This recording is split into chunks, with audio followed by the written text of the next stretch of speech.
Shabbat Shalom. I'm Cantor David Proser of Kempsville Conservative Synagogue, Kehillat Bet HaMidrash in Virginia Beach, Virginia. And this is our Torah portion commentary for Shabbat of Saturday, August 1st, 2020, corresponding to the 11th day of the Hebrew month of the year 5780. We thank Rabbi Joseph Prauser, Rabbi Joyce Newmark, Rabbi Michael Gold, Rabbi Adam Rosenbaum, and the United Synagogue Torah Sparks series for their various teachings and publications on this week's Parsha.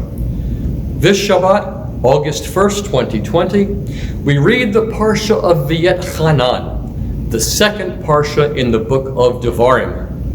Parshat V'Etchanan begins on page 1005 of the Eitz Chaim Chumash and page 755 of the Hertz. Parshat V'Etchanan is always read on the first Shabbat after Tisha B'Av. In this Parsha, Moshe continues the history of the wanderings of the Israelites, recalling his plea, which God rejects, to be allowed to enter the promised land. Moshe delivers an eloquent oration, urging the people to observe God's commandments, neither adding to them nor subtracting from them. He gives special attention to the prohibitions against idolatry and the creation or use of graven images for idolatrous purposes. If they practice the idolatrous ways of the peoples around them, God will forsake them and scatter them among the peoples. If the Israelites remember God, then God will recall the covenant he made with their ancestors. Following a brief recap of the need to establish 3 cities of refuge on the east side of the Jordan, the revelation of Sinai is recalled. The Decalogue, the 10 Commandments, is repeated, with subtle changes in language and phrasing from the Exodus version. It is further recalled that the Israelites, fearing a direct revelation from God, pleaded with Moshe to act as intermediary, delivering God's commandments to the nation in a less awesome and less lethal manner. God agrees to this method of transmission.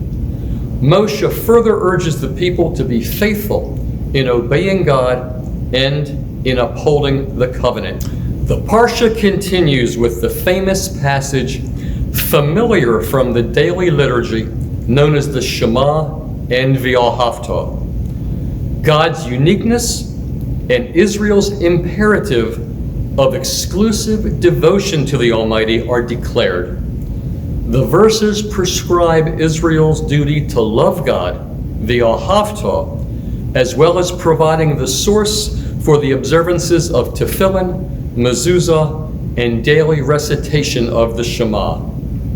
In his Torah Sparks comments, Rabbi Joseph Prauser reminds us of this critical scriptural passage. Solomon Schechter wrote in 1907, "For more than 23 centuries, the world has been busy with the interpretation and translation of scriptures, and yet no agreement has been reached as to the exact rendering of the 4th verse of the 6th chapter of Deuteronomy, containing the confession of Israel's creed. But the Jew reads the Shema Yisrael and does know it. He cannot translate it, but he feels it, and he is it." The commandment to transmit the story of the Exodus from Egypt to your children is prescribed. The Israelites are warned not to test God's patience or tolerance, but to do what is right and good in the sight of the Lord. Israel is commanded not to enter into treaties with the Canaanites and not to marry them.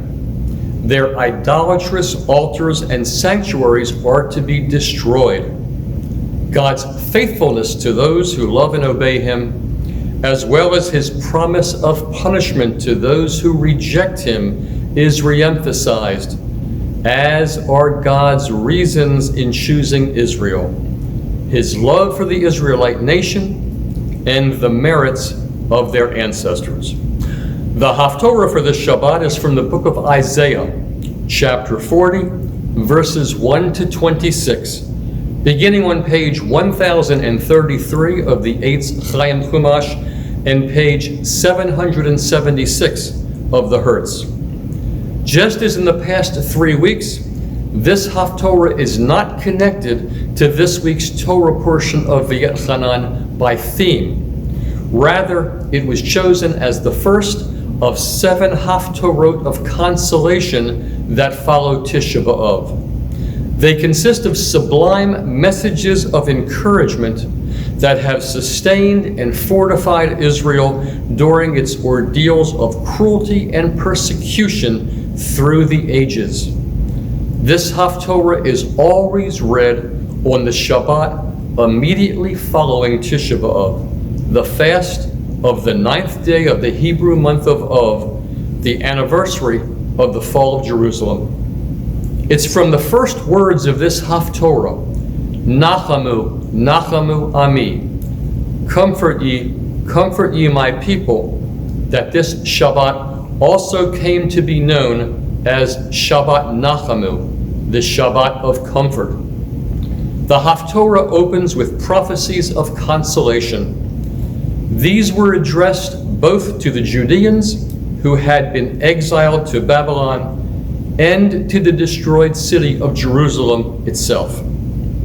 Because we are told that the people's sins have been forgiven and that their punishment is complete, these words were most likely spoken after 538 BCE, when Cyrus of Persia conquered Babylon and issued a proclamation permitting the restoration of its subjected peoples. The prophecy reorients the people to Zion and announces the advent of God's presence to confirm and guide the renewal of his people back to their homeland. Until next week, Shabbat Shalom, good Shabbos. Please like and subscribe below, and feel free to comment. Again, thanks for watching. Good Shabbos.